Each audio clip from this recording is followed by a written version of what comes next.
Hey, I'm Steven. At 28, life's going great. I'm crushing it as a software engineer, and AI is my jam. I spend my days making smart tech even smarter.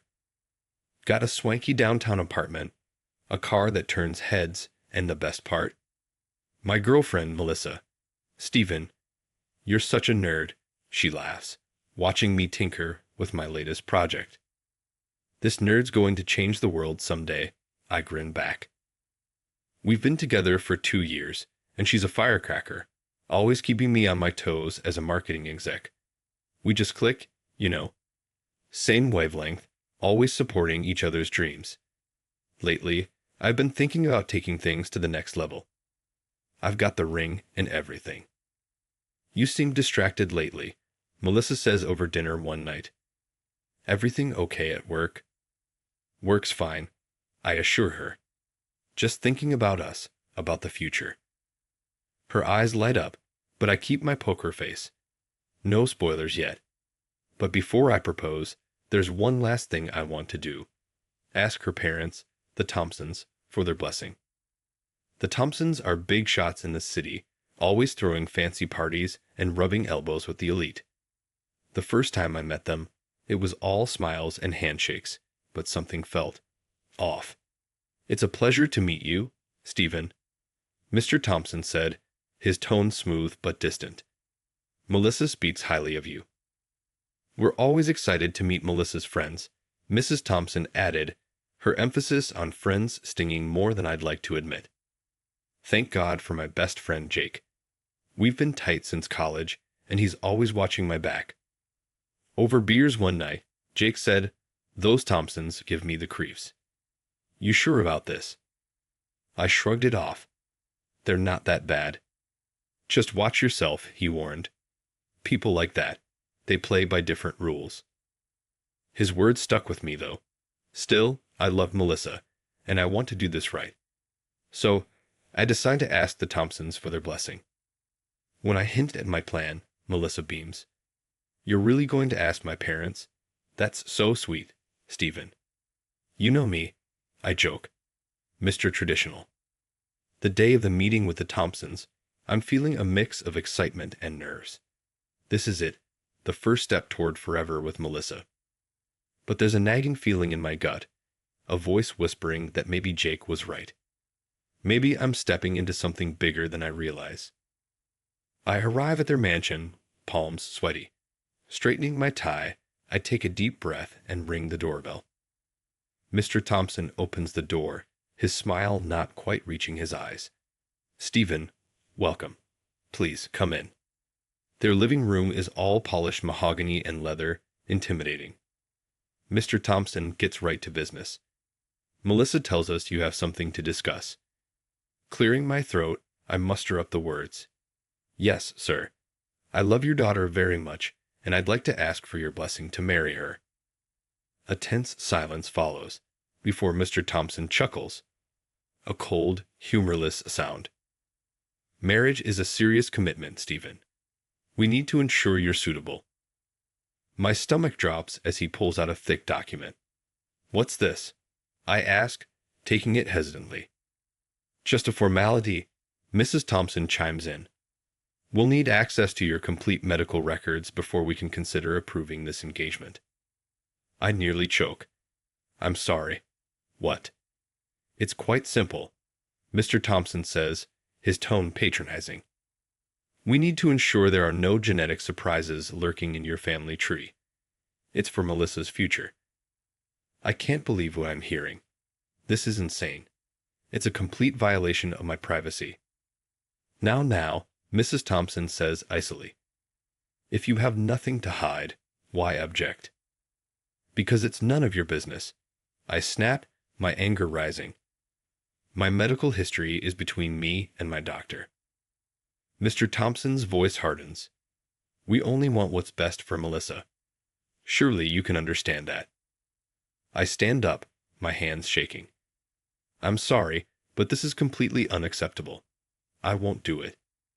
Think about it, Stephen, Mr. Thompson warns. Don't throw away your future with Melissa over something so trivial. I leave, my mind racing, and head straight to Melissa's apartment. When I tell her what happened, I expect her to be outraged. But instead, she looks conflicted. Maybe they have a point, she says softly. I mean, it's not like you have anything to hide, right? I stare at her in disbelief. Melissa, are you serious right now? I just don't want to disappoint them, she mumbles. Maybe if you just comply, it'll keep the peace. I leave her place feeling betrayed and completely alone. There's only one person I can turn to. Jake. We meet at our usual bar, and I spill everything. Those manipulative bastards. Jake explodes. Who the hell do they think they are? I don't know what to do, I admit. Melissa's not even backing me up. Jake's eyes narrow. Something's not right here, man.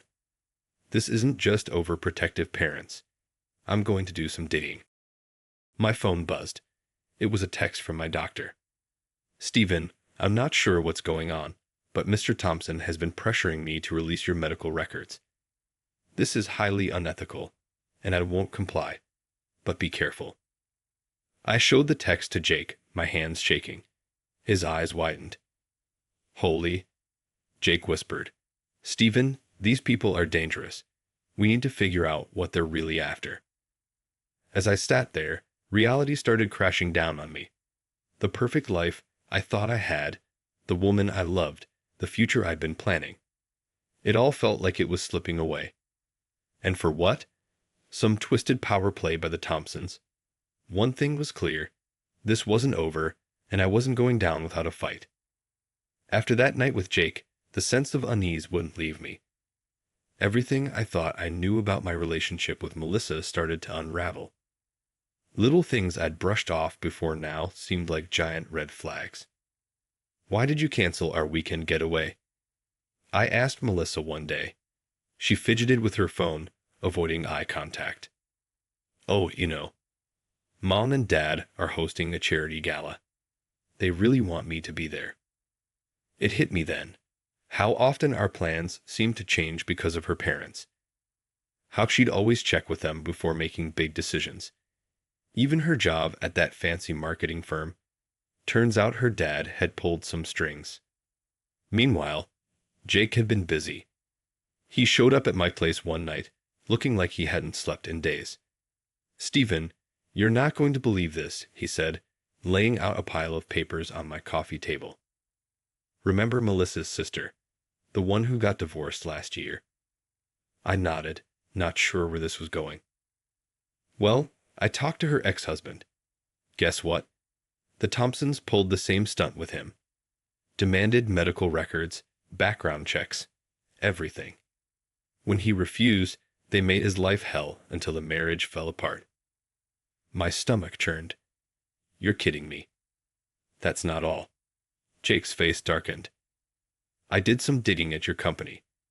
You know the promotion you were up for last month? The one that went to that new guy instead. A chill ran down my spine. No way. Yep. Mr. Thompson had a quiet word with the board, made you sound like a risky investment. I couldn't believe what I was hearing. All this time, they'd been sabotaging me behind the scenes. But why? Jake wasn't finished. The final blow came when he played me a recording. It was Mrs. Thompson's voice, crystal clear. I don't care how smart he is. Stephen's from, well, common stock. Melissa needs someone from our world, someone who understands our values. We can't have her settling for some nouveau tech boy. I felt like I'd been punched in the gut. All those smiles and polite conversations with her parents. It was all fake. A lie. I knew what I had to do. I invited Melissa over, laid everything out in front of her. The text from my doctor, what Jake had uncovered, even the recording of her mother. I expected shock, maybe anger at her parents. Instead, are you seriously believing all this? Melissa scoffed. Jake's always had it out for my family. He's probably making half of this up.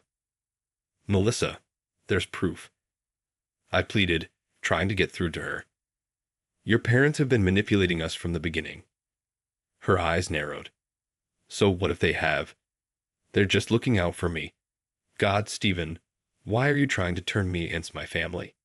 It was like a veil lifted. For the first time, I saw Melissa not as the woman I loved, but as someone blindly loyal to her parents, a puppet dancing to their tune. I can't do this anymore, I said quietly. Her expression hardened. What are you saying? I'm saying it's over. We're done. She stormed out, slamming the door behind her. I sank onto the couch, feeling numb. Hours later, Jake found me there, staring blankly at the wall. You okay, man? He asked softly. I shook my head. No, but I will be. I stood up, a new resolve filling me. Those people have been messing with people's lives for too long. It's time someone exposed them for who they really are. Jake grinned. Now that's the Stephen I know. So, what's the plan? As we started to plot, I felt a mix of sadness and determination. My relationship with Melissa was over, but this fight, it was just beginning. The Thompsons thought they could push me around and destroy my life without consequences. They were about to learn how wrong they were. Sitting at my computer, fingers hovering over the keyboard, I took a deep breath and hit send on an email to Sarah, a journalist I'd met at a tech conference the year before. Hey Sarah, got a tip for you. Prominent lawyer trying to illegally access medical records. Interested? Her reply came within minutes. Intrigued. Tell me more. I spilled everything. Mr. Thompson's demands, the pressure on my doctor, the whole sordid affair. Sarah was all over it. This is huge, Stephen. I'm on it. While Sarah dug into Mr. Thompson's shady dealings, I turned my attention to Mrs. Thompson. Time to put my tech skills to use. It took some effort, but I managed to trace Mrs. Thompson's online activities. What I found made my jaw drop. Jake, I said, calling him immediately. You're not going to believe this. Remember those fancy charity galas the Thompsons are always hosting? It's all a scam. Mrs. Thompson's been siphoning off donations for years. Holy, Stephen, we've hit the motherlode. Over the next few weeks, everything unraveled. Sarah's expose on Mr. Thompson hit the front page. Prominent lawyer caught in medical records scandal. The story detailed a pattern of abuse, with Mr. Thompson using his connections to access confidential information on various people. Then came the revelations of charity fraud. The Thompsons' carefully crafted image crumbled overnight. Their phones rang off the hook, but this time it wasn't for party invitations. It was former friends distancing themselves, the Bar Association launching an investigation, and even the police asking questions. I watched it all unfold from a distance, feeling a mix of satisfaction and sadness. Then, one day, my phone buzzed. It was Melissa. Stephen, can we talk? Please? We met at a coffee shop. She looked different, smaller, somehow, without her parents' influence looming over her. Her eyes were red, and she looked down at her cup. I'm so sorry, she said, tears brimming. You were right about everything. I should have stood by you. Can we try again? I looked at her, remembering all the good times we'd shared. But something had changed. I'd changed. I'm sorry, Melissa, I said gently. But no, we've both got a lot of healing to do. I think it's best if we do that separately. She nodded, understanding in her eyes. As she left, I felt a weight lift off my shoulders. Weeks passed, and my career took off. Turns out, when you don't have rich lawyers sabotaging you, people start to notice your work. I threw myself into my AI projects with renewed passion. Stephen, your latest algorithm is groundbreaking, my boss said one day. We're fast-tracking the patent. Life was good, and it got even better when Sarah called. Hey, want to grab dinner? I've got some follow-up questions about the Thompson story. Dinner turned into drinks, and drinks turned into long conversations about everything and nothing. Before I knew it, we were dating. It was refreshing, No games, no hidden agendas. Just two people genuinely enjoying each other's company. I'm proud of you, man, Jake said one night over beers. You stood up for yourself, took down the bad guys, and got the girl. I laughed. When you put it like that, it sounds like a movie. Better than a movie, Jake grinned. It's real life. Looking back, I felt grateful. Grateful that I discovered the truth before it was too late. Grateful for friends like Jake who had my back. And grateful for new beginnings with someone like Sarah. The story of Stephen and the Thompsons had come to an end. Now, here's a question for you. If you were in Stephen's shoes, would you have exposed the Thompsons' unethical behavior or kept quiet to maintain your relationship with Melissa? What would you have done differently? Share your thoughts in the comments below.